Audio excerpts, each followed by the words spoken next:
Yes, well, this is another expenses story, and it's the MP concerned is Taiwo Owatemi, who's the MP for Coventry Northwest, and is also a government whip, who voted recently in favour of the £5 billion worth of cuts to benefits and welfare payments. Wow. But it seems that she's getting a bit of a benefit of her own, because on top of her £94,000 a year salary, which was approved last week, 2.8% rise, and her expenses, which includes accommodation costs. Yeah.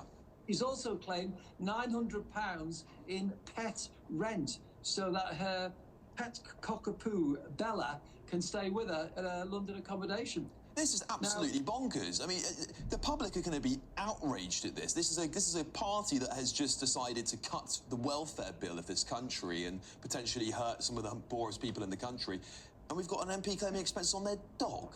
Yeah, not only that, everybody's struggling. Everybody who hasn't had benefits cut is struggling with their bills. Yeah. They're getting council tax going through the roof. And of course, there's the elderly people who had their winter fuel payment removed. The optics of this are very, very bad. I mean, I've had a little look since this front page dropped at pet tax or pet rent. It's payable if you live in an accommodation where the landlord says you have to pay an extra amount to have a dog living with you. Well, this is a separate home, and she has children and a husband, and I just sort of think, well, if I wanted to bring my pet to live in separate accommodation, I'd pay for it myself.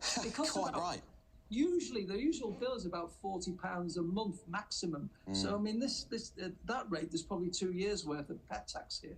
But we've had recently Rachel Reeves taking her family to see a concert on a freebie. She's now apologised for that and said she won't do that again. Keir Starmer having free spectacles, free suits, and his wife, of course. And Angela Rayner, I think, has benefited from some of this. I think in total there's something like £20,000 worth of free clothing taken by some MPs. So, of course, a lot of people just see it as MPs on the take. One rule for them, another rule for the rest of us.